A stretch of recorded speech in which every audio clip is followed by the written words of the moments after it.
We found 111 new insider trades. Almost every single one is going to be totally useless, but let's dive in and see if we can find a handful that are high signal and can help us outperform. As always, we'll take a look at the daily sales data coming in, or buys and daily insider trading data coming in, I guess I should say. We can see a little bit of an uptick here in terms of the total number of trades that came in. After yesterday, we were pretty low in the number of trades. We are still, well below the line in terms of the median percent of insider trades that are buys, but nothing too unusual, especially as we enter earnings season here. We're going to stay pretty low. So as you can kind of see, we're also, a little low on the week, even though the week's still pretty young, but a little low on the week, but kind of where we're at the last few weeks anyway. So again, earnings season, nothing too worried to be concerned about here. I think we just had another pretty average day of insider trading. So let's go to CEOWatcher.com and take a look at the insider trades. Let's get the most recent purchases. We'll start with purchases, and we will filter by transaction value. So not very many, obviously, as we can see here, but we can start right off at the top here with Scholar Rock Holdings. Let's just click in here. A pretty big purchase, as we can see, $18.8 million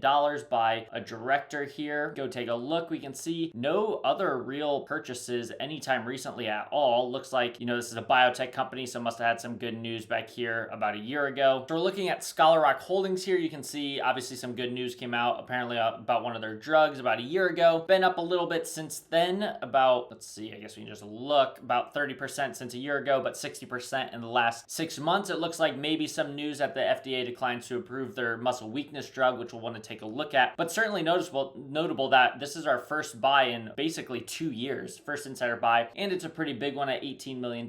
Now, per usual, well, in this case, I was thinking this might be a 10% owner, but it's actually just a director, which is pretty high signal. The 10% owner purchases tend to be a little lower signal. If we take a look just historically, it looks like this is, well, he was one of the ones purchasing the stock back in late 2024, also purchased it in 2023. So it does look like he maybe buys the stock kind of around this same time, or maybe that's just coincidental, who knows. But 3 straight October 8ths in a row buying the stock, or I guess this was the 18th, 3 straight Octobers at least buying the stock is notable, though the stock is up 400% and 140%, so, pretty good there. We can also see, just looking through all the previous trades here, this is his second largest trade of all time and his largest purchase of all time. His only larger trade was this sale of the same stock back in 2024, which then again, so I guess that actually does take it away a little bit. This, I misspoke. This was a different stock that he purchased that's up 143% that he purchased early in March. This was actually a sale last October of Scholar Rock Holdings here, and the stock is up about 34% since then, so not a great time sale. But he's only actually bought the stock once before, and that was back in 2 years ago in October. So this is I would put this as, well, let's quickly look here. If we look at his historic returns,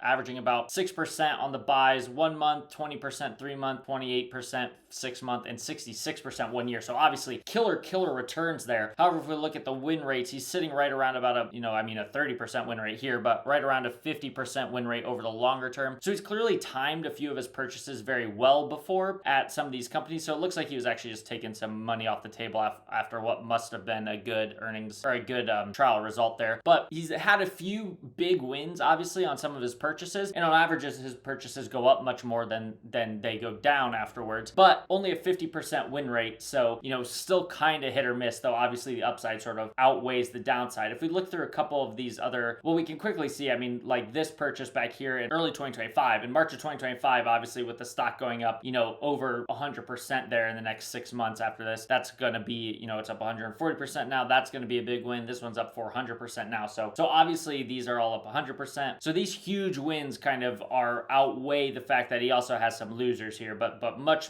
smaller losers, except for a couple of 100%. This is kind of always the benefit of buying a stock, right? Especially these biotechs. They can only go down 100%. They can go up a heck of a lot more than 100%, which is basically what happened here. So overall, I put this at like a medium high signal just from the insider trades. If we go look at some of the other info here to see what we can find, we can see again that huge stock pop, which we'll be able to see in a second, but it looks like just got above the 200-day moving average here. Earnings estimates don't really matter right now for this stock or where we're at. Let's take a look at some of the transcripts here and let's see what we can see here. If we go on the call here, their most recent earnings call, we can get a little bit of insight about what's going on. So their cash decreased, but they have runway into 2027. So that is, not the longest runway, especially now that we've got that delay, which we'll talk about, which we saw in the news article there, which we'll also go talk about in a second. But the delay pushes them back a little bit. So not a ton of time there, but enough at least that they should be able to start producing the drug here. So what else do we have here? Debt facility available. They're all staffed up, which is another thing. Their costs are going to be up a little bit because they got fully staffed up, but then now they're delayed on their ability to manufacture and sell this drug. Looks like they've got a filing that is expected in H2 of this year, so that could be coming anytime. Probably not going to be a big catalyst depending on what, if any, data they present alongside it, but it could still, that's still, you know, a little bit of a catalyst, not the same as a readouts, but that would be quite good. We do expect some phase 2 top line data expected in mid 2025. So if that hasn't come out yet, which I don't see at least any, we'll take a look at the press release, since I didn't see that yet. So that obviously another potential catalyst there. Enrollment starting here, not much. So that's going to be a little while, but all of that looks okay. So at this case, when this study or when this earnings call came out, they were actually still expected to have already started their manufacturing, I believe. Let me see. Focused on securing US FDA approval for their drug with a date of September 22nd, 2025. But what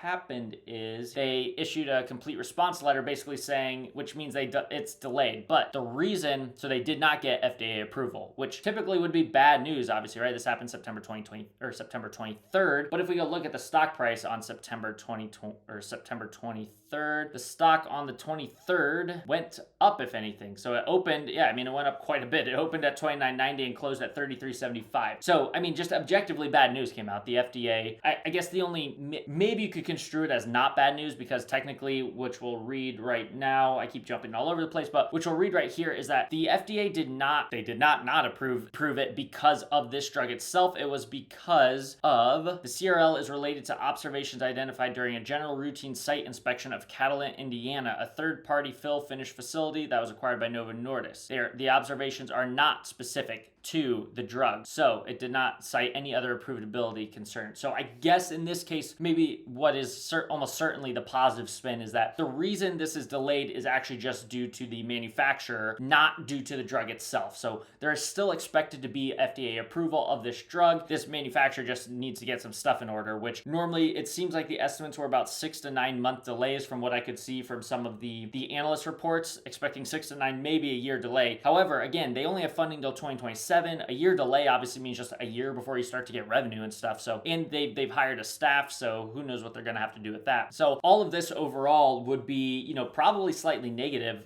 or just generally speaking, you know, CRLs tend to be negative for the stock. In this case, it wasn't, and the stock actually held up pretty strong, which is a pretty good news. Just it's a great price action if you are somebody that owns this stock. So we're still expecting FDA approval, which again, probably 9 to 12 months away. When that happens, if that happens, and especially if it happens sooner, that'll obviously be a big positive for the stock. So things look okay there. What else are we going to look at here? News, insiders buying, a bunch of adjusting. So you've got some price targets like coming down a little bit because of that, but it looks like Wedbush is still saying that the approval is still likely despite the delay here. They face and this is what we just looked at, they face SDA setback due to manufacturing site issues, so it wasn't actually their problem, and they're expected to get approval for that. So overall, the look of this company is basically like things got delayed, but still looks like pretty good news. And overall, we've got what I would consider, you know, a medium to high signal insider buying. We've got pretty decent price action here in terms of, especially more recently, we've come across above the 200-day moving average. It held up strong when the FDA did not approve it and had to delay things. So, and then you've got a few of those catalysts, right? We've got potentially some top line data coming out at some point during this, you know, in the second half of this year. In the next 6 to 9 months, obviously we will have the hopefully FDA approval for the drug. And then there was one other thing I thought, oh yeah, and then we've got this filing that, you know, maybe we'll have some data that could be kind of interesting in the second half of 2025. So a few positive catalysts here, decent insider buying, decent price action. I think all of that sets up to be a pretty compelling insider purchase. Let's go back and take a look at some more. So these actually, a couple of pretty big insider buying here. These insiders don't have good track records, but if we look in here, security purchase agreement. So they entered into some sort of purchase agreement here, which then they'll tell you that these guys are the purchasers. So even though they didn't, which is pretty annoying that they don't, normally they would tell you down here that this is part of a purchase agreement, which they don't. But as you can see, both they buy at 10.3, they have the 8K filing that tells you it's a purchase agreement. So like very clearly these guys are buying as part of a purchase agreement, not just an open market purchase. They're buying at 10.03. What's the stock at now? They're buying at a little bit of a discount here, or 10.30 I think they were, maybe a little bit of a discount, but overall just not particularly interesting because of, because it's being a private placement. Not quite as interesting. Capital markets, we tend to avoid those kind of stocks. Biotech stocks we do enjoy quite a bit. And now here we've got Peter Feinberg buying the stock, who we've seen now. Well, I mean, this is really when you wanted to buy the stock back here at 250. Stock's over $6 now. But this company had good pancreatic drug data coming out, and so which then caused the stock to pop. But now it's kind of falling and dying off here a little bit now after falling from a high of up in the 9s back down in the 6s. But now we're starting to see a whole bunch of insiders picking up the stock again. So if we take a look here, we've got 4 different insiders buying, not very much of the stock is kind of the downside here. A bunch of tiny purchases, and then this Peter Feinberg guy who is a director buying the stock. Obviously timed this one very well. If we look back historically, also bought a big dip right back here, but the stock continued to kind of die off. And he has an even worse, I guess, win rate. As you can see, basically boosted 2 out of 7, pretty good 1 month and 3 month returns, but those are going to be just boosted by just a couple of really big wins, which I'm not sure exactly which trades those might have been, but most of his time, his purchases don't actually turn out well. And if you look longer term, then you can especially see that his purchases are pretty negative. So I'd rate this much lower, this individual insider trade much lower. I think the thing that kind of gives you a little bit of hope is that a lot of insider trading back here, buying back here, and the stock was up, over 100%, 150% or something. And now we're getting a bunch of insider buying after a dip, which is always a good sign. I mean, almost, it's a good signal. I guess it doesn't always work out, but it's one of the better signals seeing the insider purchase after that. If we go take a look to just try to see what's going on here, get an overview, you can see way over the 200-day, which is to be expected. Again, for this kind of company, the earnings don't matter quite so much. It's not really what people are looking for here. Keeping some pretty high price targets on the company. See anything else? They raised a bunch of money here, which I'm sure they'll talk about later. They discussed recently announced overall survival data for their phase 2 clinical trial. So this is what got the stock to rise, where they had really good results from a pancreatic cancer drug trial that caused the stock to pop. Now they don't really have much info out there because they only do these special calls every once in a while, but they basically talked about the pancreatic cancer trial data, how good it was. They're able to raise $200 million, which gives them financing through 2029. They're expected to get some regulatory feedback here in the near future. They're expanding some pipeline for some lung cancer stuff. So overall, this is a pretty positive situation, I guess you could say, where we're basically moving, you kind of have the big pop of the cancer trial behind it. It seems like maybe there's some concerns from other companies, some ongoing pancreatic cancer drugs, which they do actually talk about in this Q&A, which I don't know if they'll mention. Yeah, how does it compare to recent data from other companies? And they basically mentioned, well, we're the only ones that have published the overall survival data, and we're not, so we can't really comment on other ones. But basically, we find it hard to believe that they're going to be able to beat our numbers. So, but I think there's some concern in the market about basically some of these other ongoing trials maybe coming out with similar good or better numbers, which would obviously then hit this stock pretty hard. However, on the flip side, if those numbers come out worse, that's really the main catalyst here for these guys in the near future is some other companies coming out with worse numbers for pancreatic cancer trials, which would then definitely cause the stock to pop. But, stock has been on a little bit of a downslide here. I don't know. This one's like right on the line for me in terms of how interesting it is. I think overall, just the insider trading, these insiders just aren't quite compelling enough. Maybe a buy for me right at this moment, but I'll be interested to see. And just that combined with the stock kind of, struggling a bit here. It looks like it's just pulling back some. We'll see what happens over the next couple weeks. If this thing, stops its decline and we start to see and the insider buying continues, I think this could get more interesting. And any other interesting ones here? I think the only other kind of semi-interesting one here, we've got some Vail Resorts, but she kind of buys pretty regularly and not very good timing there. Here we've got, as you know, if you've watched any previous videos, I'm a fan of any of these crypto treasury companies with insider buying. Now the stock's already up 20% since he started buying as part of a crypto treasury, but you can ignore, this is not a building company. This is a fully crypto treasury company, which now the stock's already up 8%. This is kind of why I like to buy these things. These stocks solely exist to pump the stock price, right? That's the only reason you'd ever announce a crypto treasury strategy, which they did right here. Stock price pumped 500% when they announced their crypto strategy, has since fell all the way back down to below that price and has now started a climb time again, as they've announced, let me see here. I mean, for no real reason, obviously. I guess they appointed a new legal executive. They announced some BNB holdings recently, and they mentioned a stock buyback program. So again, all of this stuff just exists to pump the stock. Now you've got the insider buying. You just have the opportunity. I mean, these are terrible companies. The stock price is basically going to trend down, most likely, on average,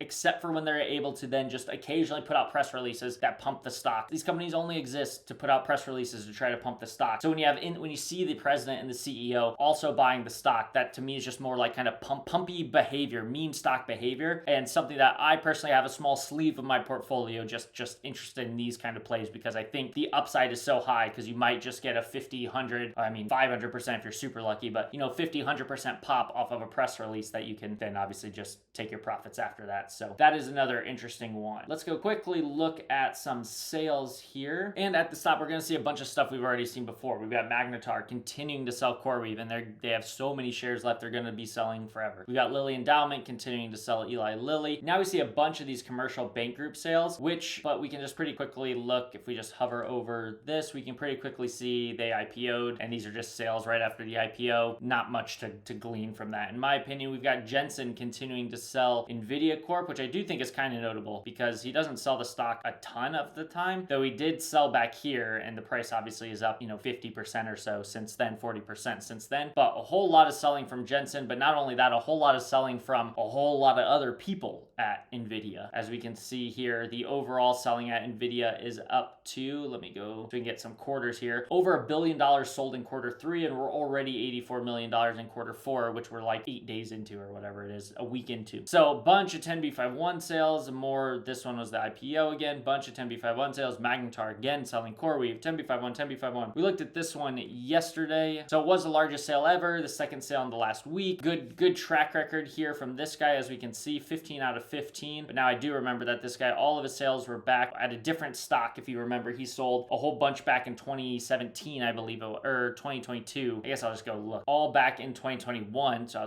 I was wrong on both years. But as you can see, all in that same kind of beginning of 2021. But the stock did go way down after that, so pretty good timing. Largest sale ever. He's now made his 2 largest sales ever back to back in the last week. I think all of that is pretty compelling. The only thing here that kind of had us a little concerned is that this isn't a pretty hot industry, which is always going to be why it's just gonna be pretty risky. And especially if you're trying to short something, anything that has a chance to just kind of pop up even in the short term can cause you some margin issues. So stock price is getting closer now to the 200-day. It's been pretty flat recently, but the stock is still up a lot in the last year, even though I don't know why it's not telling me up there. So from $3 all the way up to $17, yeah, the stock's up hundreds of percent in the last year. Earnings have gone up, so they part of the reason the stock has gone up so much. However, we've got an optoelectronic and electronic devices for sensing, communication, and computing applications, AI, defense, and aerospace, and I believe they have some government contracts. So those all kind of would have me a little bit concerned here. Super hot stock in a super hot sector with government contracts behind it, which has just been a very popular theme recently. That kind of stuff would have me a little concerned. However, I do think overall this stock has probably gotten way ahead of its skis. It's up 440% in the last year. It also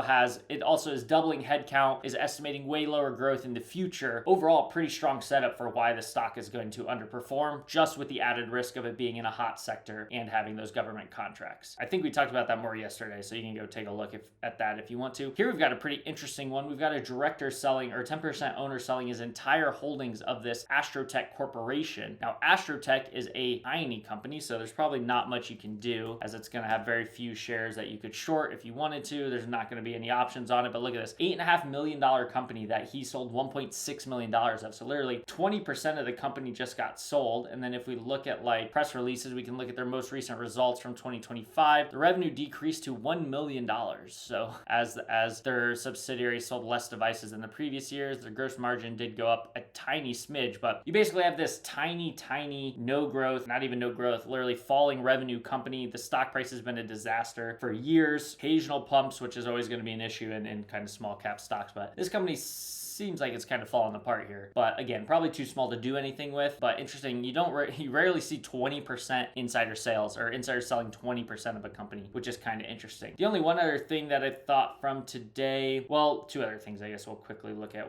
So Vita Coco has had, look at all this selling since since September. Mostly, or pretty much all 10b5-1 sales except for the 10% owner, but we're seeing all sorts of insider selling. As you can see, the stock's up 50% in the last year, 50% in the last 6 months, even though earnings estimates are not growing anywhere near that much. I mean, just that alone would kind of make this a company that I certainly have no interest in buying. But look, stock up 50% in the last year and then 50% in the last 6 months. As we said, earnings estimates actually down in the last 6 months and barely up in the last, up a few percent in the last year, while the stock is up 50%. And then again, it's down actually quite a bit in the last 6 months. But again, the stock is still up 50% in the last 6 months. So you've got declining earnings estimates with the stock price lying up, which will probably mean that it's going to be slightly expensive, which you'd probably use EV rate or PE ratio, which is actually not super expensive on PE, but definitely above the average, slightly above the average here on PE ratio, and up quite a bit from where it was earlier in the year when things have now turned around. But you also have the EV EBITDA. It is even more expensive on an EV EBITDA multiple. So probably a slightly expensive to just plain expensive stock with falling earnings estimates and a stock price that's way up, and then a bunch of insider selling. Certainly not a stock I'd be interested in owning. Probably one I'd look into selling or potentially even shorting. And then moving on to American Eagle here. American Eagle, I just thought this one was funny because, another insider did sell the stock, but the insiders here nailed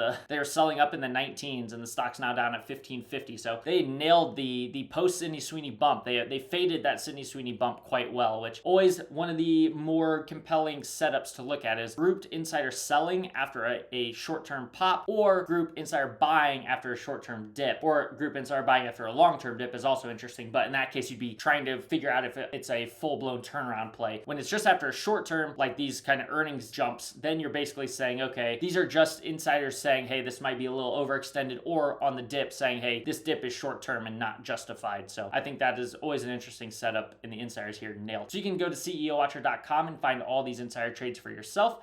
And don't forget to like and subscribe, and we'll see you next time.